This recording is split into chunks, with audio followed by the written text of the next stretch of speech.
축복합니다. 오늘은 셀카로 동영상을 촬영하다 보니까 화면 크기가 조금 다르게 시작됩니다. 오늘은 2월 14일 두 번째 주일 고린도후서 13장 11절에서 13절 말씀을 가지고 사진사는 김치를 말한다, 이런 제목으로 함께 말씀을 묵상하려고 합니다. 오랫동안 알고 지내는 서울에 계신 목사님이 한 번은 교인 중에 한 분이 대구에 이사를 간다고 해서 좋은 교회 하나 소개시켜 달라는 이야기를 전해 듣고 어느 지역으로 가느냐고 했을 때 범어 사거리 쪽으로 이사를 간다는 소식을 전해 듣고, 범어 사거리 가면 주변에 나름대로 교회들이 여러 개 있으니까 이단이 아닌 교회 몇 교회를 소개하고 한번 방문해보고 그 교회에 등록을 하라고 이야기를 전해 주었다고 합니다. 이분이 대구에 내려와서 이 교회 저 교회를 다니다가 한 번은 경찰관이 길거리에 서 있길래 그 경찰관을 보고 물었답니다. 아저씨, 어느 교회 가면 좋을까요? 교회 하나 소개해 주세요. 서울에서 이사를 왔는데 어느 교회 가야 될지 잘 모르겠다고 얘기했더니 이 경찰관이 한 교회를 가르치면서 눈에 띄는 어떤 규모 있는 교회보다 골목 안에 있는 어느 교회를 얘기하면서 그 교회를 찾아가라고 이야기를 하더랍니다. 그래서 이분이 그 교회를 골목 안에 찾아가서 예배를 드리고 나오는데 얼마나 행복하고 기쁘든지 정말 잘 왔다라고 마음에 흐무대했답니다. 그리고 예배를 마치고 나오는데 그 경찰관이 그대로 아직도 근무를 서고 있어서 한번 물어봤대요. 아저씨, 이 주변에 많은 교회가 있는데 왜 하필 저 교회에 나를 가라고 얘기했느냐고 물었더니 이 경찰관이 하는 말이, 주변에 많은 교회가 있지만 저 교회 교인들은 예배 마치고 나올 때 보면 모두가 다 하나같이 인사도 잘하고 기쁨이 얼굴에 가득 찬 모습이 너무 인상적이어서 제가 이 지역에 근무하고 있지만 주일날 되면 많은 교인들이 오고 가지만 저 교회만큼은 교인들이 행복해 보이고 기뻐하고 즐거워하는 모습을 보았기 때문에 제가 그 교회를 소개했다라고 이야기를 하더랍니다. 사랑하는 성도 여러분, 오늘 본문에 보면 사도 바울이 고린도 교회의 전서와 후서에 각각 두 번씩 문안하라 이렇게 편지를 마무리하고 있습니다. 여기에 문안한다는 것은 뭐 우리끼리 말하면 그냥 인사 잘한다 이 말이에요.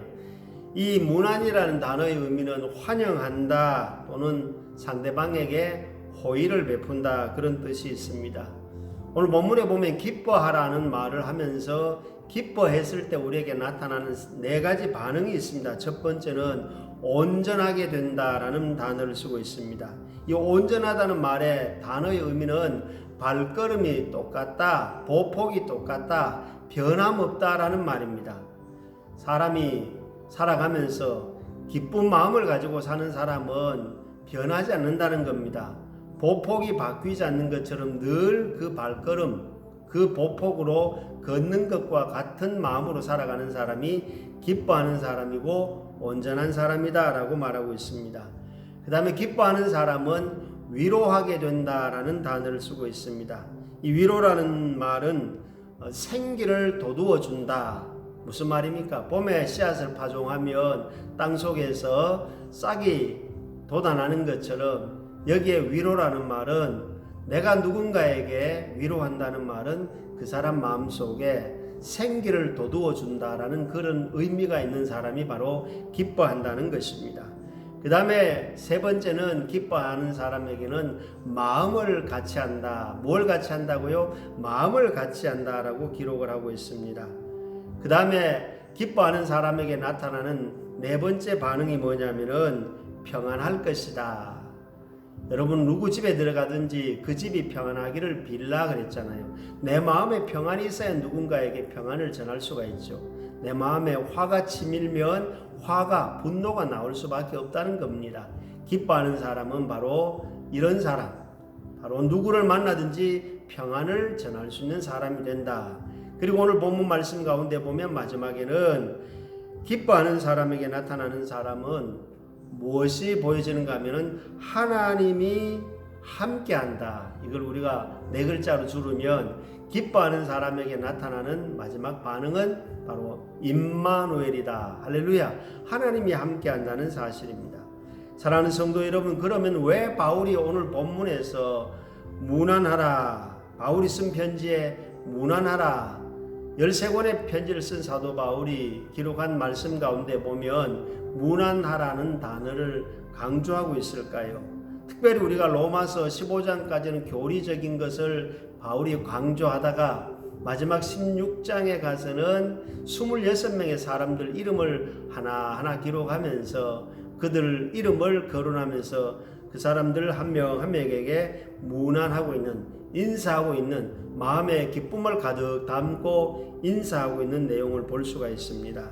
사랑하는 성도 여러분, 바로 인사는 상대방을 존중해 주는 것입니다. 바울이 편지를 쓰면서 여러 지역의 교회를 이야기하면서 인사를 하라고 하는 것은 바로 무엇을 의미하느냐? 그 사람들을 존중한다는 의미가 담겨져 있습니다. 특별히 여러분, 우리가 인사를 한다는 것은 누군가를 만났을 때 이어폰을 꽂고 있으면 이어폰을 빼고, 또 우리가 인사하는 것은 상대방을 존중하는 의미죠. 모자를 쓰고 가다가 동양 문화에서는 모자를 벗고 고개를 살짝 숙여주는 것이 바로 우리가 상대방을 존중하는 하나의 표시가 되겠죠. 관공서나 많은 사람들이 오고 가는 공간에 들어갔을 때 안내 데스크에 있는 사람에게 잠깐 목례를 하는 것도 그 사람을 존중하는 하나의 의미가 안 되겠습니까? 우리가 아름다운 교회 공동체가 되는 성도의 삶을 살려고 하면 바로 우리가 마음속에 기쁨이 있는 사람이 마음에 우러러 나와서 누군가를 만났을 때 인사를 먼저 하는 것은 그 사람을 존중합니다 라는 의미가 담겨져 있다는 사실을 기억해야 될 것입니다. 특별히 우리가 이 땅을 살아가면서 독생자 예수 그리스도께서 강박하고 완악했던 사도 바울을 찾아오셨지 않습니까? 그냥 우리끼리 하는 말로 사도 바울이 예수 믿는 사람 핍박하고 교회를 박해하는 그 사람이 왜 갑자기 인사하고 문안하고 또 인사해야 될 사람들의 명단까지 자세하게 기록하고 있을까요? 그것은 우리 지역의 사투리로 말하면 깡패 같은 역할을 했던 사도 바울 아닙니까? 바울이 사람을 죽이고 또 예수 믿는 사람들 잡아서 체포해서 감옥에 집어넣는 그야말로 깡패 같은 역할을 하던 사람에게 다메섹 도상에서 예수님이 찾아오셨습니다. 뭐라고 찾아옵니까? 깡패 사울아. 깡패라는 단어를 전혀 사용하지 않습니다. 사울아. 그리고 또 뭐라고 합니까? 사울아. 그렇습니다. 사울의 현재 모습을 그대로 보시고 인격적으로 주님이 찾아오셔서 사울아, 사울아, 사울의 이름을 불러줍니다. 오늘 우리가 그리스도 예수 안에서 하나님의 자녀된 저와 여러분이 기억해야 될 것은 바로 이 예수님의 마음이죠. 겉모습으로 보이는 바울을 보고 깡패라고 말하지 않습니다. 나쁜 짓 했다고 예수님이 사도 바울을 찾아올 때 책망의 시선으로 찾아오지 않습니다. 그냥 사울 본질, 사울의 그 이름을 2번씩이나 불러주면서 사울아, 사울아, 네가 왜 나를 박해하느냐, 네가 왜 나를 핍박하느냐 하면서 예수님의 아픈 마음을 그대로 전하면서 사울의 이름을 2번씩이나 다정하게 불러줍니다. 여러분, 문안한다는 게 뭘까요? 상대방을 이렇게 이름을 불러주면서 존중하는 모습이 바로 예수님이 사도 바울을 처음 대면했을 때의 마음가짐이었습니다. 그 마음을 읽은 사도 바울이 서서히 사람이 바뀌어집니다. 강팍함이, 완악함이 바뀌어서 온유하고 기뻐하고 또 평안을 전하는 사람으로 바뀌어지면서 많은 사람들에게 무난하게 되는 아름다운 인생을 살아가게 되는 것을 볼 수가 있습니다. 이 땅을 살아가는 사랑하는 성도 여러분, 돈을 좋아하는 사람, 돈이 좋아하는 사람이라는 책이 있습니다. 그 책에 보면은 한 무사가 길을 갔다가 강에 10원짜리 동전 하나를 빠뜨리고 말았습니다. 그러면 그 10원짜리 돈 뭐 대수롭지 않게 여기고 지나갈 수 있지 않습니까? 그런데 이 무사가 하인을 시켜서 50원짜리 횃불을 사가지고 와서 그 10원짜리를 찾기 위해서 결국은 찾더라는 겁니다.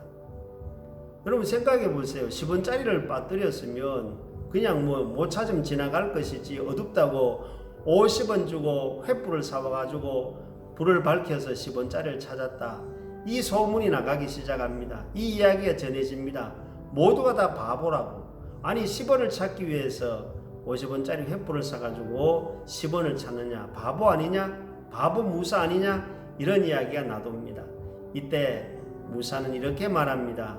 여러분 생각해 보세요. 10원짜리를 내가 찾지 않으면 영원히 땅속에 묻혀버리는 쓸모없는 흙과 같지만, 그러나 내가 50원짜리 횃불을 사서 10원짜리를 찾으면 내가 60원을 가지게 된 겁니다.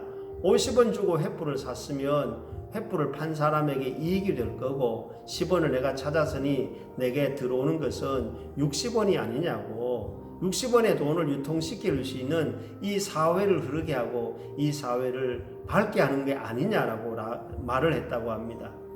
사랑하는 성도 여러분, 인사가 10원짜리라고 생각해 보십시다. 내 마음속에 인사라는 10원짜리가 있는데 이걸 내 마음속에 가만 묻어두고 무덤처럼 사용하지 않고 가만히 있으면 이건 영원한 무덤이에요. 영원히 땅속에 사라지고 없어지는 겁니다. 그러나 50원짜리 횃불을 들고 와서 10원짜리를 찾으면 그게 50원짜리 횃불을 판 사람에게는 이익이 되고 이게 유통이 된다는 겁니다. 그렇습니다. 여러분, 무난하는 것, 기쁨은, 인사는 유통하는 것입니다. 간직하고 묻어두는 것이 아니라, 보관하고 그냥 고정시키는 것이 아니라, 우리는 이 무사처럼 내 마음속에 나를 찾아와 주신 예수님의 사랑을 기억하고 그 예수님의 사랑을 누군가에게 전하는 겁니다. 그것이 바로 인사의 능력이고 인사의 에너지지요. 오늘 저는 이 말씀을 보면서 마무리하려고 합니다. 여러분, 사람이 살아가는 데는 두 종류가 있습니다. 하나는 인사로 살아가는 사람이 있고 또 하나는 의사로 살아가는 사람이 있습니다. 여러분, 인사는 언제든지 사용해도 값어치가 있습니다. 그런데 의사는요, 함부로 말하면 이것이 자칫 잘못해서 오해를 불러일으킬 수 있고 이상한 분위기로 갈 수가 있습니다. 인사는요, 어디 가서 누구를 만나든지 어떤 환경, 어떤 분위기 속에서라도 인사해가지고 손해볼 것은 없어요. 제가 가끔씩 우리 동네 가람봉을 올라간다고 했잖아요. 가람봉을 올라가고 내려올 때마다 언제 보아도 먼저 인사하는 사람을, 제가 3년을 다녀봤지만 먼저 인사하는 사람 한 명도 못 만났어요. 그러면 저는 올라가면서 남녀노소 빈부귀천 막론하고 안녕하세요, 안녕하세요 인사하면 상대방이 다 반응은 있어요. 어떤 사람은 예, 마치 기다렸다는 듯이 인사 받는 사람이 있고, 어떤 사람은 안녕하세요, 반갑습니다 같은 반응을 보이는 사람이 있고, 어떤 사람은요 건강하세요, 좋은 아침입니다 하고 제 마음을 더 기쁘게 하는 사람이 있습니다. 그렇습니다. 여러분, 남이 인사하지 않는다 할지라도 내가 먼저 인사하면 그것은 바로 너를 위한 것이 아니라 나 자신을 위한 것입니다.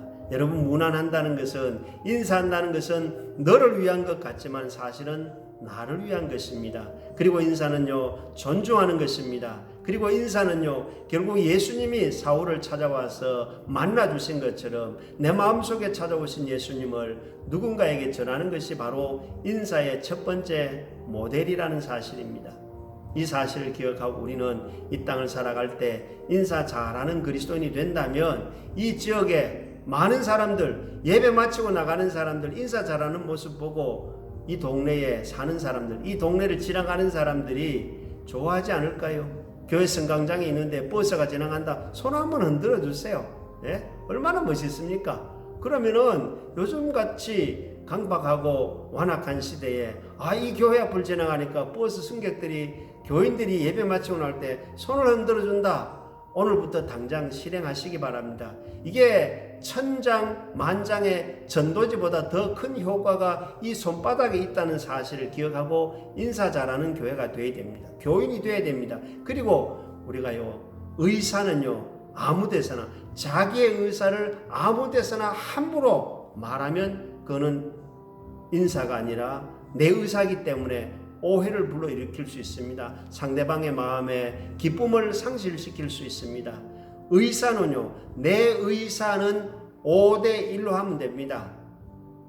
5번을 생각하고 한 번을 말하면 모든 것을 내 마음에 너에게 기쁨을 선물할 수 있습니다. 이 땅에 그리스도인은 인사로 사는 사람이냐 의사로 사는 사람이냐. 인사는 마구잡이로 하셔도 괜찮아요. 근데 의사는 5대1로 하십시오.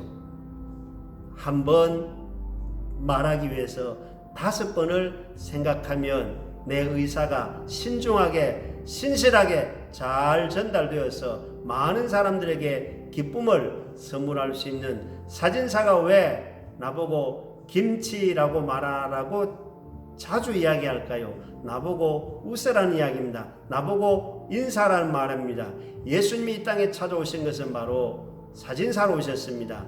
항상 기뻐하라, 쉬지 말고 기도하라, 범사에 감사하라. 이는 그리스도 예수 안에서 우리를 향하신 하나님의 뜻이 이 땅에 저와 여러분을 통해서 이루어져가는 교회 공동체 만들어가는 저와 여러분이 되시기를 예수님의 이름으로 축복합니다.